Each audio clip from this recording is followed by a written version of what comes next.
Vijayanagara channel ವೀಕ್ಷಕರಿಗೆ ನಮಸ್ಕಾರ. ವಿಜಯನಗರ ವಾರ್ತೆಗಳಿಗೆ ಸ್ವಾಗತ. ಮುಖ್ಯಾಂಶಗಳು.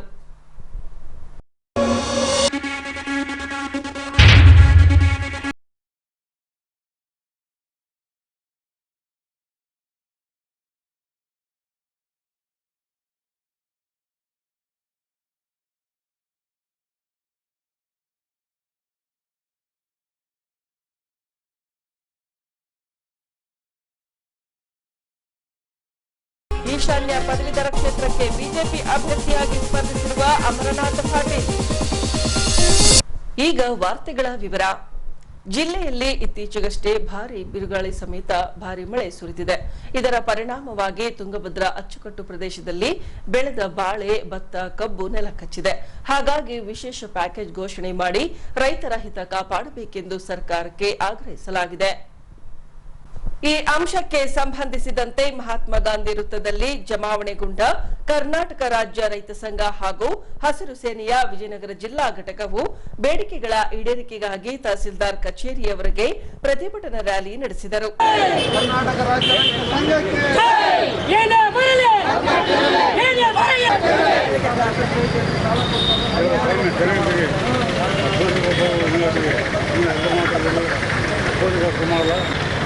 ಕರ್ನಾಟಕ ರಾಜ್ಯ ರೈತರ ಸಂಘಕ್ಕೆ ಏನೇ ಬರಲಿ ಇದ್ದಂತ ಬಾಳೆ ಬೆಳೆಗೆ ಹೊಸ ಪ್ಯಾಕೇಜ್ ಘೋಷಣೆ ಮಾಡಲೇಬೇಕು.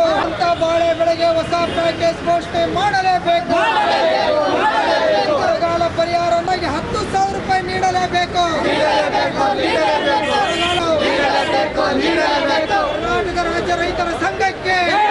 ಕರ್ನಾಟಕ ರಾಜ್ಯ ರೈತರ ಸಂಘಕ್ಕೆ ಹೋಗಲೇಬೇಕು.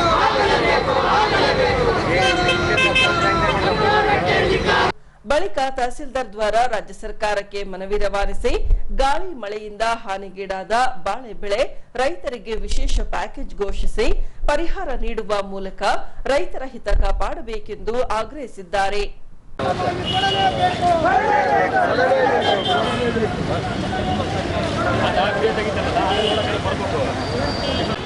ನಮ್ಮ ಬೇಡಿಕೆ ಸರ್ಕಾರಕ್ಕೆ ಏನಂತಂದರೆ, ಏನು ಬಾಳೆ ಬಿದ್ದಿದೆ, ಸುಮಾರು 2700 ಹೆಕ್ಟರ್ ಪ್ರದೇಶದಲ್ಲಿ ಬಾಳೆ ಬೆಳೆಸಿರುವಂಥ ಒಂದು ಪ್ರದೇಶ, ಅದರಲ್ಲಿ ನಮ್ಮ ರೈತರ ಒಂದು ಲೆಕ್ಕಾಚಾರದ ಸುಮಾರು 70% ಹಾನಿ ಆಗಿದ್ದೀವಿ ಅಂಥೇಳಿ. ಆದರೆ ಅಧಿಕಾರಿಗಳು ಮಾತ್ರ 186 ಹೆಕ್ಟರ್ ಹಾನಿ ಆಗಿದೆ ಅಂತೇಳಿ ಅವರ ರಿಪೋರ್ಟಲ್ಲಿ ತೋರಿಸಿದ್ದಾರೆ. ಅದಲ್ಲದೆ ಮೊನ್ನೆ ಹೇಳ್ತಾ ಇದ್ರು 300 ಗಿಡ ಬಿದ್ದರೆ ನಾವು ಲೆಕ್ಕಕ್ಕೆ ತಗೊಳ್ಳಲ್ಲ, 300 ಮೇಲೆ ಬಿದ್ದರೆ ಲೆಕ್ಕಕ್ಕೆ ತೊಗೊತೀವಿ ಅಂತ ಹೇಳ್ತಾ ಇದ್ರು. ಈಗಾಗಲೇ 500 ಗಿಡದ ಮೇಲೆ ಬಿದ್ದರೆ ಮಾತ್ರ ಲೆಕ್ಕಕ್ಕೆ ತೊಗೊತೀವಿ ಅಂತ ಹೇಳೋಂಥದ್ದು ಆಗ್ತಾ ಇದೆ, ಕೇಳಿಸ್ತಾ ಇದೆ ಕೂಗು. ಒಂದು ಆಕ್ರೋಶ ಏನಂತಂದರೆ, ಬಾಳೆಗೆ ಸಪ್ರೇಟ್ ಅಂತ ಒಂದು ಹೊಸ ಪ್ಯಾಕೇಜನ್ನು ನೀವು ಘೋಷಣೆ ಮಾಡಬೇಕು. ಯಾಕಂದರೆ ನೀವು ಮಾಡಿರೋಂಥ ಘೋಷಣೆಯ ಪ್ರಕಾರ ನೀರಾವರಿ ಬೆಳೆಗಳಲ್ಲಿ ಏನಾದರೂ ಹಾನಿಯಾದರೆ 25,000 ಒಂದು ಹೆಕ್ಟರ್ಗೆ ಕೊಡ್ತೀವಿ ಅಂತ ಹೇಳಿದಿರಿ. ನಾವು ಬೆಳೆಸಿದ ಬೆಳೆ ಸುಗಂಧಿ ಬೆಳೆಗೆ 1,47,000 ರೂಪಾಯಿ ಖರ್ಚಾಗ್ತದೆ. ಯಾವುದೋ ಸುಮ್ಮನೆ ಉಡಾಫಿ ಮಾತುಗಳಲ್ಲಿ ಹೇಳ್ತಾ ಇಲ್ಲ. ನಾವು ಕೆಲಸ ಮಾಡೋ ಸ್ಟಾರ್ಟ್ ಮಾಡಿದಾಗಿಂದ ಗೊನೆ ಕಡಿಯೋ ತನಕ ಲೆಕ್ಕ ಆಗಿರುವಂಥ ಲೆಕ್ಕ ಇದು. ಒಂದು ಗೊನೆಗೆ 164 ರೂಪಾಯಿ ಖರ್ಚಾಗುತ್ತೆ. ಒಂದು ಎಕರೆಯಲ್ಲಿ 900ರಿಂದ 1000 ಗಡ್ಡೆ ನೆಡ್ತಾರೆ. ಹಾಗಾಗಿ 1,47,000 ರೂಪಾಯಿ ಖರ್ಚಾದರೆ ಒಂದು ಎಕರೆಗೆ ನೀವು ಒಂದು ಹೆಕ್ಟರ್ಗೆ 25,000 ಕೊಡೋದು ಯಾವ ಲೆಕ್ಕದಲ್ಲಿ ನೀವು ಮಾಡಿದ್ದೀರ ಅಂಥೇಳಿ. ನಾವು ಇವತ್ತು ಎಂಥ ಒಂದು ಪ್ರಪಂಚದಲ್ಲಿದ್ದೀವಿ ಅಂತಂದರೆ, ಸಾಯೋ ಅಂತ ಸತ್ತಿರೋ ಅಂಥ ಒಂದು ಶರೀರದಿಂದ ಅಂಗಗಳನ್ನು ತೆಗೆದು ಮತ್ತೆ ಬೇರೆಯವ್ರಿಗೆ ಹಾಕಿ ಅದನ್ನು ನಡೆಸೋವಂಥ ಒಂದು ಯುಕ್ತಿ ಇರುವಂಥ ಪ್ರಪಂಚದಲ್ಲಿ ನಾವು ಇರಬೇಕಾದ್ರೆ ನೀವು ಯಾಕೆ ಸೈಂಟಿಫಿಕ್ ಆಗಿ ರೈತರ ನಷ್ಟ ಅಥವಾ ರೈತರ ಬೆಳೆಯನ್ನು ಲೆಕ್ಕ ಮಾಡಲಿಕ್ಕೆ ನಿಮ್ಮ ಕೈಲಾಗ್ತಿಲ್ಲ? ನಿಮಗೆ ರೈತರ ಮೇಲೆ ಕಾಳಜಿ ಇಲ್ಲ, ಅಥವಾ ರೈತರು ಒಂದು ಅಸ್ತ್ರ ಮಾಡ್ಕೊಂಡು ಎಲೆಕ್ಷನ್ ಟೈಮಲ್ಲಿ ರೈತರನ್ನ ನೀವು ಯಾಮಾರಿಸಿ ಒಂದು ಪಕ್ಷ ಇಲ್ಲ ಇನ್ನೊಂದು ಪಕ್ಷ ನಮ್ಮನ್ನ ಏನೋ ನಿಮಗೆ ಮಾಡ್ಕೊಡ್ತೀವಿ ಅಂತ ಹೇಳಿ ಮೋಸ ಮಾಡ್ತಾನೆ ಇದ್ದೀರಿ, ನಾವು ಮೋಸ ಹೋಗ್ತಾನೆ ಇದ್ದೀವಿ. ಏನಿವತ್ತು ಬರಗಾಲ ತತ್ತರಿಸಿರುವಂತಹ ಪ್ರದೇಶ, ಮನೆ ಮನೆಗೆ ಬೀಜ ಕೊಡುವಂಥದ್ದಾಗಬೇಕು. ನೀವು ನಮ್ಮ ಮನೆ ಬಾಗಿಲಿಗೆ ಬಂದು ರೈತ ಯಾವ ಬೆಳೆ ಬೆಳಿತಾನೋ ಆ ಬೀಜನ ಉಚಿತವಾಗಿ ಕೊಡುವಂಥದ್ದು ಆಗಬೇಕು ಅಂಥೇಳಿ ಈ ವೇದಿಕೆ ಮುಖಾಂತರ ನಾವು ಸರ್ಕಾರನ ಒತ್ತಾಯ ಮಾಡ್ತಿದ್ದೀವಿ. ಏನು ಬರ ಪರಿಹಾರ 2ನೇ ಕಂತು 2,000 ರೂಪಾಯಿ ಹಾಕ್ತೀವಿ ಅಂಥೇಳಿ ಭಾಳಷ್ಟು ಕಡೆ ಬಂದೇ ಇಲ್ಲ ದುಡ್ಡು. 2,000 ರೂಪಾಯಿ ಬೇಡ ಸ್ವಾಮಿ, 2ನೇ ಕಂತಾಗಿ 10,000 ರೂಪಾಯಿ ನೀವು ಹಾಕಲೇಬೇಕು. ಯಾಕಂದರೆ ಬರ ಈ ಪ್ರದೇಶದಲ್ಲಿ ನಾವೇನು ತಿಂದೇ ಇಲ್ಲ, ಹಾಕಿರೋದೆಲ್ಲ ಭೂಮಿಯಲ್ಲಿ ಕಳ್ಕೊಂಡಿದ್ದೀವಿ. ಈಗ ಮತ್ತೆ ನಾವು ಹೊಸ ಸ್ಟಾರ್ಟ್ ಮಾಡಬೇಕಂದ್ರೆ ನಮಗೆ ದುಡ್ಡು ಬೇಕು, ಬೀಜ ಬೇಕು. ನೀವು ಕೊಡೋದು ಸ್ವಲ್ಪ, ಆದರೆ ನಾವು ಮತ್ತೆ ನಮ್ಮ ಬಂಗಾರ ಆಗಲಿ ಬಟ್ಟೆ ಇನ್ನೊಂದು ಮತ್ತೊಂದು ಮಾರೇ ಆದರೂ ನಾವು ಒಕ್ಕಲ್ತನ ಮಾಡೋಂಥದ್ದು ನಾವು ನಿಲ್ಲಿಸಲ್ಲ ಅಂತ ಗೊತ್ತಿರೋದ್ರಿಂದ ನೀವು ನಮ್ಮನ್ನು ಮೋಸ ಮಾಡ್ತಾನೆ ಇದ್ದೀರಿ. ಇದನ್ನು ನಾವು ಈಗ ಸಹಿಸೋಕ್ಕೆ ಸಾಧ್ಯ ಇಲ್ಲ ಅಂತ ಈ ಮುಖಾಂತರ ತಿಳಿಸ್ಲಿಕ್ಕೆ ಇಚ್ಛಪಡ್ತೀವಿ ಬಂಧುಗಳೇ. ಹಾಗೆ ಇತಿಹಾಸ ಇರುವಂಥ ಸಕ್ಕರೆ ಕಾರ್ಖಾನೆ ಮುಚ್ಚಿದಿರಿ. ಏನು ನೀವು ಗವ್ಯಪ್ಪವರು ಸಕ್ಕರೆ ಕಾರ್ಖಾನೆ ತರ್ತೀರಿ ಅಂಥೇಳಿ ಈ ಭಾಗದ ರೈತರೆಲ್ಲರೂ ಸಂಪೂರ್ಣವಾಗಿ ನಿಮಗೆ ಬೆಂಬಲ ಕೊಟ್ಟು MLA ಮಾಡಿದ್ವಿ. ಆನಂದ್ ಸಿಂಗ್ ಅವರು ನಮಗೇನೋ ಮೋಸ ಮಾಡಿದ್ರು, ಸಕ್ಕರೆ ಕಾರ್ಖಾನೆ ಕೊಟ್ಟಿಲ್ಲ ಅಂಥೇಳಿ ನಾವು ಅವ್ರ ಮೇಲೆ ಆಪಾದನೆ ಮಾಡಿ ಅವ್ರನ್ನ ಸೋಲಿಸಿದ್ವಿ. ನಿಮ್ಮನ್ನು ತರಿಸಿದ ಮೇಲೆ ಇವತ್ತಿನ ತನಕ ನಿಮ್ಮದು ಯಾವುದೇ ಒಂದು ಚಲನ ಇಲ್ಲ. ನೀವು ಎಲ್ಲಿದ್ದೀರೋ ಗೊತ್ತಿಲ್ಲ, ಸರಿಯಾಗಿ ಸಿಗ್ತಾ ಇಲ್ಲ. ಯಾವಾಗ ಕೇಳಿದ್ರು ಯಾವುದೋ ಒಂದು ಪ್ರದೇಶದಲ್ಲಿ ಇರ್ತೀರಿ. ನಮಗೆ ನೇರವಾಗಿ ರೈತರಿಗೆ ಬೇಕಾಗಿರುವಂಥ ಈ ಭಾಗದಲ್ಲಿ ರೈತರಿಗೆ ಬೇಕಾಗಿರುವಂಥ ಸಕ್ಕರೆ ಕಾರ್ಖಾನೆ ಯಾಕೆ ಇಷ್ಟು ವಿಳಂಬನೆ ಮಾಡ್ತಿದ್ದೀರಿ? ಸುಮ್ಮನೆ ನೀವು ಕಣ್ಣೊರ್ಸ ಕೆಲಸ ಮಾಡಿದ್ರ ಸಕ್ಕರೆ ಕಾರ್ಖಾನೆ ಓಪನ್ ಮಾಡಿಸ್ತೀರಿ ಅಂತೇಳಿ ಸುಳ್ಳು ಹೇಳಿ ನೀವು ಗೆದ್ದಿದ್ದೀರಾ. ನೀವು ನಿಜಕ್ಕೂ ರೈತರ ಪರವಾಗಿದ್ರೆ ನಿಮಗೆ 15 ಜುಲೈಗೆ ಗಡುವು ಕೊಡ್ತಿದ್ದೀವಿ. ಅದರೊಳಗೆ ನೀವು ಸರ್ವೆ ಮಾಡಿ ಸಕ್ಕರೆ ಕಾರ್ಖಾನೆ ಸ್ಟಾರ್ಟ್ ಮಾಡಿಸ್ಲಿಕ್ಕೆ ನೀವು ಅನುಕೂಲ ಮಾಡಿಕೊಡ್ಬೇಕಂತೇಳಿ ಮುಖಾಂತರ ಕೇಳ್ಕೊಳ್ತಾ, ಇಲ್ಲ ಅಂದರೆ ಜುಲೈ 15 ನಂತರ ನಾವು ನಿರಂತರ ಹೋರಾಟ ಕೂಡ್ತೀವಿ ಅಂಥೇಳಿ ಈಗಾಗಲೇ ನಮ್ಮ ರೈತ ಸಂಘದವರು ತೀರ್ಮಾನ ಮಾಡಿದ್ದಾರೆ. ಅದರ ಪ್ರಕಾರ ನಾವು ಮುಂದುವರಿತೀವಿ ಅಂತೇಳಿ ಹೇಳ್ತಾ, ಬರಗಾಲ ಪರಿಹಾರ 10,000 2ನೇ ಕಂತು ಬಿಡುಗಡೆ ಮಾಡಲೇಬೇಕು.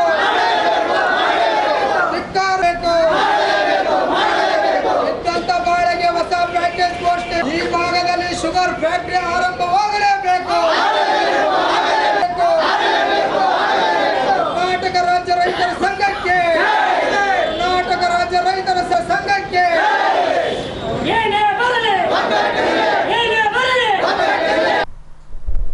2014ರಲ್ಲಿ ಹೊಸಪೇಟೆಯಿಂದ ಬಳ್ಳಾರಿ ಮೂಲಕ ಆಂಧ್ರಪ್ರದೇಶದ ಗಡಿ ಭಾಗದವರೆಗೆ ಚತುಷ್ಪಥದ ರಸ್ತೆ ನಿರ್ಮಿಸಲು ಪ್ರಾರಂಭಿಸಲಾಗಿತ್ತು. ಆದರೆ 10 ವರ್ಷ ಸಂದರೂ ಕೂಡ ರಸ್ತೆ ಕಾಮಗಾರಿ ಕುಂಠಿತಗೊಂಡಿದೆ. ಇದರಿಂದ ಅಪಘಾತಗಳು ಸೇರಿದಂತೆ ರಸ್ತೆ ಸಂಚಾರದಲ್ಲೂ ತೊಂದರೆ ಆಗ್ತಿದೆ. ಹೌದು, ಚತುಷ್ಪಥ ರಸ್ತೆ ನಿರ್ಮಿಸಲು ರಸ್ತೆಯ ಪಕ್ಕದಲ್ಲಿ ಬರುವ ರೈತರ ಜಮೀನುಗಳನ್ನು ರಾಷ್ಟ್ರೀಯ ಹೆದ್ದಾರಿ ಪ್ರಾಧಿಕಾರವು ತನ್ನ ಸುಪರ್ದಿಗೆ ತೆಗೆದುಕೊಂಡಿದೆ. ಕಳೆದ 10 ವರ್ಷಗಳ ಹಿಂದೆ ಪ್ರಾರಂಭಗೊಂಡ ರಸ್ತೆ ಕಾಮಗಾರಿ ಕುಂಠಿತಗೊಂಡಿದೆ. ಇದರಿಂದ ಸಾವು ನೋವುಗಳು ಸಂಭವಿಸುತ್ತಿವೆ.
ಅದೇ ರೀತಿ ವಶಕ್ಕೆ ಪಡೆದ ಭೂಮಿ ಮಾಲೀಕನಿಗೆ ಈವರೆಗೂ ಹಣವನ್ನ ಸಂದಾಯ ಮಾಡಲಾಗಿಲ್ಲ. ಹಾಗಾಗಿ ಕಾನೂನುಬದ್ಧವಾಗಿ ರೈತರಿಗೆ ನೀಡಬೇಕಿದ್ದ ಹಣವನ್ನ ನೀಡಿ ರಸ್ತೆ ಕಾಮಗಾರಿಯನ್ನ ಪೂರೈಸಿ ಸುಗಮ ಸಂಚಾರಕ್ಕೆ ಅನುವು ಮಾಡಿಕೊಡುವಂತೆ ರೈತ ಸಂಘಟಕರು ಜಿಲ್ಲಾಧಿಕಾರಿಗಳಿಗೆ ಆಗ್ರಹಿಸಿದ್ದಾರೆ. ಕರ್ನಾಟಕ ರಾಜ್ಯ ರೈತ ಸಂಘ ಹಾಗೂ ಹಸಿರು ಸೇನೆ ಜಿಲ್ಲಾ ಉಪಾಧ್ಯಕ್ಷ ಎಂ ರೆಡ್ಡಿ ಮತ್ತು ಇನ್ನಿತರ ಎಲ್ಲ ಹಳ್ಳಿಯ ರೈತ ಮುಖಂಡರು, ಪಂಪಾಪತಿ ಇನ್ನಿತರ ಎಲ್ಲ ರೈತ ಮುಖಂಡರು ಮತ್ತು ಕಾರ್ಮಿಕರು ಈ ಒಂದು ರಸ್ತೆಯ ಬಗ್ಗೆ ಇವತ್ತು ಹೋರಾಟ ಮಾಡೋ ಒಂದು ಉದ್ದೇಶ ಏನಂದರೆ 10 ವರ್ಷದಲ್ಲಿ ಅಂದರೆ 2014ರಲ್ಲಿ ಪ್ರಾರಂಭ ಆಗಿರ್ತಕ್ಕಂಥ ಪೂರ್ವೆ ಇವತ್ತಿಗೆ 10 ವರ್ಷ ಆದರೆ ಯಾವುದೇ ಥರದ ಕಾಮಗಾರಿಕೆ ಕಂಪ್ಲೀಟ್ ಆಗಿಲ್ಲ. ಇನ್ನಿತರ ಎಲ್ಲ ಕೆಲಸಗಳು ನಿಂತ್ಕೊಂಡಿದ್ದಾವೆ. ಆ ಕೆಲಸದ ಜೊತೆಗೆ ಸುಮಾರು ಎಲ್ಲ ಕಡೆ ರೋಡ್ಗಳು ಅಗಿತಾರ. ಎಷ್ಟೋ ಜನ ಸರ್ವೇ ಸಾಮಾನ್ಯರು ಇಲ್ಲಿಂದ ಹೋಗ್ತಕ್ಕಂಥ ಜಿಂದಾಲಿಗೆ ಹೋಗ್ತಕ್ಕಂಥ ಕಾರ್ಮಿಕರು, ರೈತರುಗಳು ಹೊಲ್ದಕ್ಕೆ ಹೋಗಿ ಬರ್ತಕ್ಕಂಥವ್ರು ಸುಮಾರು ಜನ ಆಕ್ಸಿಡೆಂಟ್ ಆಗಿ ಕುಣೆ ಬಿದ್ದಿಸ್ತಾರೆ. ಯಾಕಂದರೆ ಉದಾಹರಣೆ ಹೆವಿ ವೆಹಿಕಲ್ಸ್ ಬರೋದ್ರಿಂದ, ಹೆವಿ ಲೈಟ್ಸ್ ಇರೋದ್ರಿಂದ ಸಣ್ಣ ಬೈಕ್ಗಳರಿಗೆ ಕಾಣೋದಿಲ್ಲ. ಸುಮಾರು ಆಕ್ಸಿಡೆಂಟ್ ಆಗಿ ಸುಮಾರು ಜನ ಡೆತ್ ಆಗ್ಯಾರ. ಅದಕ್ಕೋಸ್ಕರ ಆದಷ್ಟು ಬೇಗ ಈ 2024 ಮುಗಿಯೋದ್ರಾಗ ನಮ್ಮ ಎಲ್ಲ ರೋಡ್ ಕ್ಲಿಯರ್ ಮಾಡಬೇಕು. ಅದ್ರ ಜೊತೆಗೆ ಇವತ್ತು ಪ್ರತಿಯೊಬ್ಬರು ಬಳ್ಳಾರಿಯಿಂದ ಹೊಸಪೇಟೆವರೆಗೆ ಕಳ್ಕೊಂಡಿರ್ತಕ್ಕಂಥ ಎಲ್ಲ ರೈತರ ಭೂಮಿಗಳು ಸುಮಾರು ಕಡಿಮೆ ರೇಟಲ್ಲಿ ಕೊಟ್ಟು ಸ್ವಾಧೀನಪಡಿಸ್ಕೊಂಡಾರ. ಸ್ವಾಧೀನಪಡಿಸಿಕೊಂಡ್ರು ಎಲ್ಲ ರೈತರು ಮನ ಒಪ್ಪಿ ಕೊಟ್ಟಿದ್ದಾರೆ. ಅದು 1 to 4th 1 to 5th ಕೊಡಬೇಕು. ತಾಲೂಕಿನಿಂದ ಡಿಸ್ಟಿಕ್ಲಿಂದ ಇಷ್ಟಿಷ್ಟು ಕಿಲೋಮೀಟ್ರ್ ಅಂತ. ಅದು ಯಾವುದೇ ಥರದ ಪರಿಹಾರ ಇವತ್ತಿ ರೈತರಿಗೆ ಕೊಡೋಕ್ಕೆ ಯಾವ ಒಂದು ಜಿಲ್ಲಾಧಿಕಾರಿಗಳು ಮುಂದೆ ಬರ್ತಾ ಇಲ್ಲ. ಇದು ಅವಳಿ ಜಿಲ್ಲಾ ಆಗಿರೋದ್ರಿಂದ ಆ ಜಿಲ್ಲಾ ಈ ಜಿಲ್ಲಾ ಅಂತೇಳಿ ಇನ್ನು ಯಾವುದೇ ಥರದ ಕಾಮಗಾರಿಗೂ ಸ್ಲೋ ಐತೆ. ರೈತರಿಗೆ ಪರಿಹಾರ ಕೊಡ್ದ ರೈತರನ್ನ ಅತಂತ ಸ್ಥಿತಿಯಾಗ ಇವತ್ತು ಸರ್ಕಾರಗಳು ನಿಂದಿರ್ಸ್ಯಾರ. ಆದಷ್ಟು ಬೇಗ ಇದು ರಿಸರ್ವ್ ಇರ್ತಕ್ಕಂಥ ಫಂಡು ಯಾವ ಸರ್ಕಾರದಿಂದ ಬರ್ತಕ್ಕಂಥಲ್ಲ, NH ಫಂಡು ಇಮಿಡಿಯೇಟ್ಲಿ ಎಲ್ಲ ರೈತರಿಗೆ ಇಮಿಡಿಯೇಟ್ಲಿ ಕರೆದು ಪರಿಹಾರ ಕೊಡಬೇಕಂತ ಈ ಎಲ್ಲ ನ್ಯೂಸ್ಗಳ ಮುಖಾಂತರ ಸರ್ಕಾರಕ್ಕೆ ಹಾಗೂ ಇನ್ನಿತರ ಸಂಬಂಧಪಟ್ಟ ಅಧಿಕಾರಿಗಳಿಗೆ ಈ ಮೂಲಕ ತಿಳಿಸಲು ಇಷ್ಟಪಡ್ತೇನೆ. ಕೆ ರಾಜಶೇಖರ್ ಅಂತ PK ಹಳ್ಳಿ ರೈತ ಸಂಘದ ಅಧ್ಯಕ್ಷ. ತಮ್ಮಲ್ಲಿ ಕೇಳ್ಕೊಳ್ಳೋದೇನೆಂದರೆ, ನಮ್ಮ ಊರಲ್ಲಿರ್ತಕ್ಕಂಥ ಮನೆಗಳು ಅಕ್ವೈರ್ ಮಾಡಿದ್ದಾರೆ. ಆ ಮನೆಗಳಿಗೆ ಬಿಲ್ಡಿಂಗ್ ಮಾತ್ರ ದುಡ್ಡು ಕೊಟ್ಟಿವಿ, ಆ ಜಾಗ ದುಡ್ಡು ಕೊಟ್ಟಿಲ್ಲ ಅಂತ ಹೇಳ್ತಿದ್ದಾರೆ. ಇವತ್ತಿನ ದಿನದಲ್ಲಿ ರೇಟ್ಗಳು ಲೆಕ್ಕ ಹಾಕಿದ್ರಿಗಿನ ಸಿಟಿಗಳಾಗ 2,500 3,000 ಸ್ಕ್ವೇರ್ ಫೀಟ್ ಐತೆ. ನಮ್ಮ ಹಳ್ಳಿಗಳಾಗ ಸುಮಾರು 10-12 ಲಕ್ಷ 14-15 ಲಕ್ಷ ತನ ಪ್ಲಾಟ್ಗಳಿದ್ದಾವೆ. ಇವಾಗ ಏನಾಗೈತೆ ರೀ, ಆ ನಮ್ಮ ಪ್ಲಾಟ್ ಅಕ್ವೈರ್ ಮಾಡಿರ್ತಕ್ಕಂಥ ಪ್ಲಾಟಿಗೆ ಪ್ರತಿಯೊಂದು ಹಳ್ಳಿಗಳಿಗೆ ಆ ಮನೆಗಳು ಪ್ಲಾಟ್ ಏನು ಕಳ್ಕೊಂಡಿರ್ತಾರಲ್ಲ ಅವರಿಗೆ ಪ್ಲಾಟ್ಗಳ ಕೊಡೋಂಥ ವ್ಯವಸ್ಥೆ ಮಾಡಿಕೊಡಿ. ಇಲ್ಲಾಂದ್ರೆ ಆ ಪ್ಲಾಟ್ಗಳು ವ್ಯಾಲ್ಯೂ ಎಷ್ಟು ಬಾಳುತ್ತೆ ಅಷ್ಟು ದುಡ್ಡು ಕೊಡೋಕ್ಕೆ ಪ್ರಯತ್ನ ಮಾಡಿ. ಅದು ಬಿಟ್ಟು ನೀವು ಜಾಗ ಬಿಡಿ ಜಾಗ ಇಲ್ದಂಥವ್ರು ಎಲ್ಲಿ ಹೋಗ್ಬೇಕು, ಯಾವ ರೀತಿ ಜೀವನ ಮಾಡಬೇಕು? ಆ ಒಂದು ಕಾರಣಕ್ಕೆ ತಮ್ಮಲ್ಲಿ ಕೇಳ್ಕೊಳ್ಳೋದೇನೆಂದರೆ, ಆದಷ್ಟು ಬೇಗ ಈ ಪ್ಲಾಟ್ಗಳು ಕೊಡೋ ವ್ಯವಸ್ಥೆ ಇಲ್ಲ, ಪರಿಹಾರ ಕೊಡೋಂಥ ವ್ಯವಸ್ಥೆ ಇಲ್ಲವಾದರೆ ಮತ್ತು ಮುಂದೆ ಏನಾದರೆ ಒಂದು ಪರಿಹಾರ ಕೊಡಬೇಕು. ಆಮೇಲೆ ಇದು ರೋಡು ಆದಷ್ಟು ಬೇಗ ಮಾಡಬೇಕು, ಡ್ರೈನೇಜ್ಗಳು ಮಾಡಬೇಕು. ಇದರಿಂದಾಗಿ ಭಾಳ ಆಕ್ಸಿಡೆಂಟ್ ಆಗ್ತಾಯಿದ್ದಾವೆ. ಬಳ್ಳಾರಿಗೆ ಹೋಗ್ಬೇಕಂದ್ರೆ ಸರಿಯಾದ ರೀತಿ ರಸ್ತೆ ಇದ್ದರೆ 1 ತಾಸಿನೊಳಗೆ ನಾವು ಹೋಗ್ಬೋದು. ಇವತ್ತು ಬಳ್ಳಾರಿಗೆ ಹೋಗ್ಬೇಕಂದ್ರೆ 4 ತಾಸು ಹಿಡಿತೇವೆ. ಆದರೆ ಇವತ್ತಿನ ದಿನದಲ್ಲಿ ಬಳ್ಳಾರಿಗೆ ಹೋಗಿ ಬರ್ಬೇಕನ್ನೋದು ಗ್ಯಾರಂಟಿ ಸಹಿತ ಇಲ್ಲ. ನಾವು ಮನೆಗೆ ವಾಪಸ್ ಬರ್ತೀವಿ ಅನ್ನೋಷ್ಟು ಕೂಡ ಗ್ಯಾರಂಟಿ ಇಲ್ಲ. ಆ ಒಂದು ಕಾರಣಕ್ಕೆ ದಯಮಾಡಿ ಆದಷ್ಟು ಬೇಗ ನಮಗೆ ರಸ್ತೆ ಪೂರ್ಣಗೊಳಿಸ್ಬೇಕಂತ ತಮ್ಮಲ್ಲಿ ಕೇಳಿಕೊಳ್ತೇನೆ. ಜೂನ್ 3ರಂದು ಕರ್ನಾಟಕ ವಿಧಾನ ಪರಿಷತ್ ಚುನಾವಣೆ ನಡೆಯಲಿದೆ. ಈಶಾನ್ಯ ಪದವೀಧರ ಕ್ಷೇತ್ರದಿಂದ ಅಮರನಾಥ್ ಪಾಟೀಲ್ ರವರು ಬಿಜೆಪಿ ಪಕ್ಷದಿಂದ ಸ್ಪರ್ಧಿಸಿದ್ದು, ದಿನಾಂಕ 20ರಂದು ನಗರದಲ್ಲಿ ಅವಲೋಕನ ಸಭೆ ನಡೆಸಿದರು. ಈ ಅಂಶಕ್ಕೆ ಸಂಬಂಧಿಸಿದಂತೆ ಪಟೇಲ್ ನಗರದಲ್ಲಿ ಬರುವ ಬಿಜೆಪಿ ಕಚೇರಿಯಲ್ಲಿ ಕರ್ನಾಟಕ ವಿಧಾನ ಪರಿಷತ್ ಚುನಾವಣೆಯ ಹಿನ್ನೆಲೆಯಲ್ಲಿ ಅವಲೋಕನ ಸಭೆ ಕೈಗೊಳ್ಳಲಾಗಿತ್ತು. ಈ ವೇಳೆ ಬಿ ಶ್ರೀರಾಮುಲುರವರು ಮಾತನಾಡಿ, ಈಶಾನ್ಯ ಪದವೀಧರ ಕ್ಷೇತ್ರದಿಂದ ಅಮರನಾಥ ಪಾಟೀಲ್ ರವರು ಬಿಜೆಪಿ ಪಕ್ಷದಿಂದ ಸ್ಪರ್ಧಿಸಿದ್ದು, ಈಗಾಗಲೇ ಅವರು ಪದವೀಧರ ಕ್ಷೇತ್ರದಿಂದ ಆರಿಸಿ ಬಂದು ಈಶಾನ್ಯ ಕರ್ನಾಟಕದಲ್ಲಿ ಪದವೀಧರರು ಅನುಭವಿಸುತ್ತಿದ್ದ ಕೆಲ ಸಮಸ್ಯೆಗಳಿಗೆ ಪರಿಹಾರ ಕಂಡುಕೊಂಡಿದ್ದಾರೆ. ಹಾಗಾಗಿ ಇನ್ನಷ್ಟು ಸೇವೆ ಸಲ್ಲಿಸಲು ಅವರಿಗೆ ಬೆಂಬಲಿಸುವಂತೆ ಪದವೀಧರರಲ್ಲಿ ಕರೆ ನೀಡಿದರು.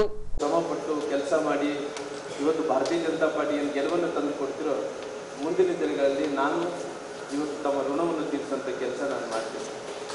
ಹಂಗಾಗಿ ಇವತ್ತು ನಮ್ಮೆಲ್ಲರೂ ಕೂಡ ಇವತ್ತು ಅಮರನಾಥ್ ಪಾಟೀಲ್ ಅವರು ಭಾಳಷ್ಟು ಎಲ್ಲರಿಗೆ ಚಿರುಪರಿಸಿದ್ದಾರೆ. ಯಾಕಂದರೆ 2012ರಿಂದ 15ನೇ ಇಸ್ವಿ ತನಕ ಕೂಡ ಅವರು ವಿಧಾನ ಪರಿಷತ್ ಸದಸ್ಯರಾಗಿ ಇಲ್ಲಿ ಬಳ್ಳಾರಿ ಜಿಲ್ಲೆಯಿಂದ ಆಯ್ಕೆಯನ್ನು ಕೂಡ ಆಗಿದೆ, ಅವಳಿ ಜಿಲ್ಲೆಯಿಂದ ಆಯ್ಕೆ ಆಗಿದ್ದಾರೆ.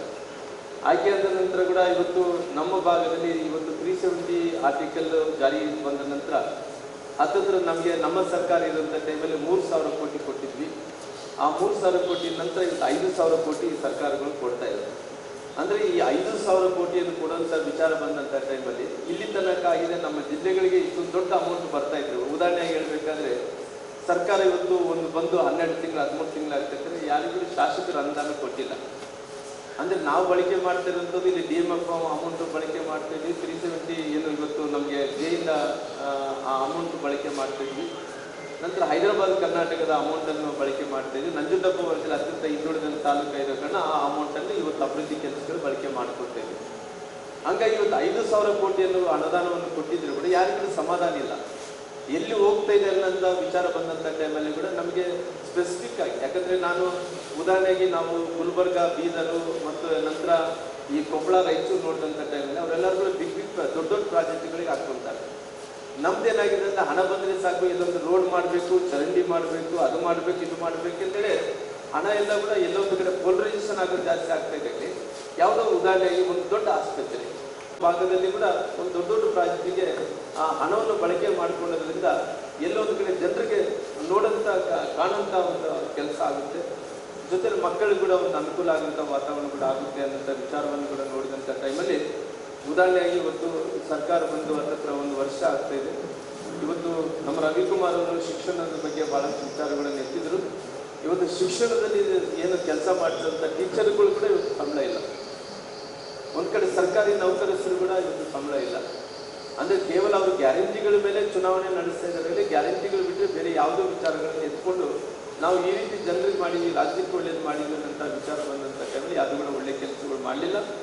ಹಂಗಾಗಿ ಇವತ್ತು ನನ್ನ ಕಳಕಳಿ ವಿನಂತಿ ಇಷ್ಟೇ. ಯಾಕಂದರೆ ಮುಂದಿನ ದಿನಗಳಲ್ಲಿ ಇವತ್ತು ಪಕ್ಷ ಸಂಘಟನೆ, ನಾವು ಹೋರಾಟ, ಈ ಮೂರನ್ನು ಹಿಡ್ಕೊಂಡು ಕೆಲಸವನ್ನು ಮಾಡೋಂಥ ಕೆಲಸ ಕೂಡ ಪ್ರಾರಂಭ ಮಾಡೋಣ. ಯಾಕಂದರೆ ನಾವು ಕಳೆದ ಚುನಾವಣೆಯಲ್ಲಿ ಸೋತೋಗಿದ್ವಿ. ಸೋತೋದಂಥ ಟೈಮಲ್ಲಿ ಕೂಡ ನಮ್ಮ ಕಾರ್ಯಕರ್ತರು ಮೊನ್ನೆ ನಡೆದಂಥ ಲೋಕಸಭೆ ಚುನಾವಣೆಯಲ್ಲಿ ಯಾರೂ ಕುಗ್ಗಿಲ್ಲ. ಎಂಥ ಪರಿಸ್ಥಿತಿಯಲ್ಲಿ ಕೂಡ ನಾವು ಎಲ್ಲಿ ಸೋಲನ್ನು ಕಂಡಿದ್ದೀವೋ, ಎಲ್ಲಿ ಅಪಮಾನ ಆಗಿದೆನೋ ಅಲ್ಲಿ ಪುನಃ ನಮಗೆ ಸನ್ಮಾನ ಆಗಬೇಕು ಅನ್ನೋ ರೀತಿಯಲ್ಲಿ ಎಲ್ಲರೂ ಕೂಡ ಕೆಲಸವನ್ನು ಕೂಡ ತಾವು ಮಾಡಿದಿರಿ. ಹಂಗಾಗಿ ನಾವೆಲ್ಲರ ಹತ್ರ ಹೋಗಿ ಪುನಃ ಅವ್ರನ್ನ ಕೇಳ್ಕೊಂಡಂತಂದರೆ ಅವ್ರ ಹತ್ರ ಹೋಗಿ ಮತದಾನವನ್ನು ಮಾಡಬೇಕು ಅಂತೇಳಿ ರಿಕ್ವೆಸ್ಟ್ ಮಾಡ್ಕೊಳ್ಳೋಂಥ ಕೆಲಸ ಆಗಬೇಕು. ನನಗೇನಂದರೆ ಭಾರತೀಯ ಜನತಾ ಪಾರ್ಟಿ ಯಾರೇ ಕಾರ್ಯಕರ್ತರು ಹೋಗಿ ಯಾರು ಅಪ್ರೋಚ್ ಮಾಡ್ತಾರೋ ಖಂಡಿತವಾಗಿ ಅವ್ರ ಓಟನ್ನು ಕೊಡೋಂಥ ಕೆಲಸ ಆಗುತ್ತೆ. ಹೀಗಾಗಿ ನಾವು ಈ ಸಾರಿ ಯಾರ್ಯಾರು ಜವಾಬ್ದಾರಿ ಇದ್ರು ಅವ್ರನ್ನ ಬೂತ್ ವೈಸ್ ಮಾಡಿಕೊಂಡು ಆ ಸ್ಲಿಪ್ಸು ಬೈಫರ್ಕೇಷನ್ ಮಾಡಿಕೊಂಡು ಖಂಡಿತವಾಗಿ ಎಲ್ಲರ ಹತ್ರ ಹೋಗಿ ಅಪ್ರೋಚ್ ಮಾಡಲೇಬೇಕು. ಯಾಕಂದರೆ ಬಹುಶಃ ನಾವು ತಂಗವ್ರನ್ನ ವಿಧಾನ ಪರಿಷತ್ ಆಯ್ಕೆ ಆದ ನಂತರ ಮೊನ್ನೆ ನಡೆದಂಥ ಕಳೆದ ಬಾರಿ ಏನು ಶ್ರೀನಿವಾಸ್ ಶೆಟ್ಟಿ ಅವರಿಗೆ ವಿಧಾನ ಪರಿಷತ್ ಸದಸ್ಯರಾಗಿ ಅವ್ರಿಗೆ ಟಿಕೆಟನ್ನು ಕೊಟ್ಟಿದ್ದು, ಅವತ್ತಿನ ಸಂದರ್ಭದಲ್ಲಿ ಸೋಲು ಬಿಟ್ಟರೆ ಯಾವತ್ತೂ ಕೂಡ ನಾವು ಸೋತಿಲ್ಲ. ಹಂಗಾಗಿ ಪುನಃ ಅಮರನಾಥ್ ಪಾಟೀಲ್ ಅವರಿಗೆ ಒಂದು ಅವಕಾಶವನ್ನು ಮಾಡಿಕೊಟ್ಟಿದೆ. ಎಲ್ಲರೂ ಸೇರಿ ಒಟ್ಟಾರೆಯಾಗಿ ಕೆಲಸ ಮಾಡಿಕೊಂಡ್ರೆ ಖಂಡಿತವಾಗಿ ಗೆಲುವಾಗುತ್ತೆ. ಯಾವುದೇ ವಿಚಾರದಲ್ಲಿ ನಾವು ಸೋಲಾಗಲ್ಲ. ಈಗ ಪೊಲೀಸ್ ಪ್ರಕಟಣೆ. ಎಷ್ಟೇ ಹಳೆಯ ಬಂಗಾರವಿರ್ಲಿ, ಪಾಲಿಶ್ ಮಾಡಿದ ಮೇಲೆ ಹೊಸದೇ ರೀತಿಯಲ್ಲಿ ಕಾಣ್ತದೆ ತಾಯಿ ನೋಡಿ.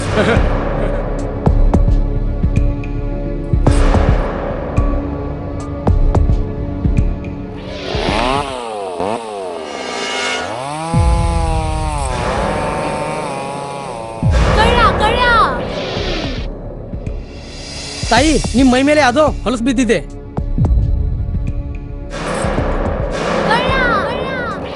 ಇಲ್ಲಿ ತಾಯಿ, ನಾನು ಪೊಲೀಸ್. ಅಲ್ಲಿ ಮುಂದೆ ದಾರಿಲಿ ದೊಡ್ಡ ಗಲಾಟೆ ಆಗಿದೆ. ಮತ್ ನೀವು ಇಷ್ಟೆಲ್ಲ ಒಡವೆ ಹಾಕೊಂಡು ತಿರುಗಾಡ್ತಾ ಇದ್ದೀರಾ. ಈ ಒಡವೆಗಳನ್ನ ಈ ವಸ್ತ್ರದಲ್ಲಿ ಕಟ್ಟಿ ಪರ್ಸ್ನಲ್ ಇಡಿ. ಹಾಕಿ ಪರ್ಸ್ನಲ್ ಇಡೋಣ. ಅಲ್ಲೇ ಮುಂದ್ಗಡೆ ಆಗಿದೆ. ಇದು ತಗೊಳ್ಳಿ ತಾಯಿ. ನಾನು ಬರ್ತೀನಿ. ಈ ಕಡೆಯಿಂದ ಹೋಗಿ.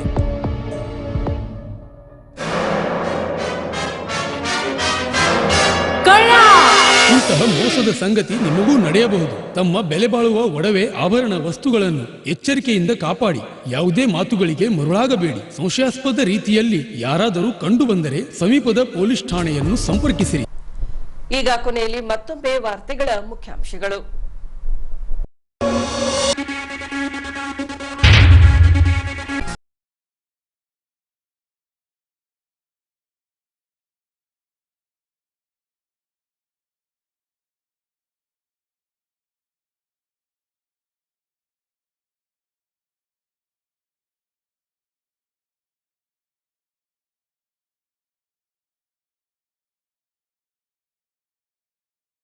ಅಭ್ಯರ್ಥಿಯಾಗಿ ಸ್ಪರ್ಧಿಸಿರುವ ಅಮರನಾಥ ಪಾಟೀಲ್.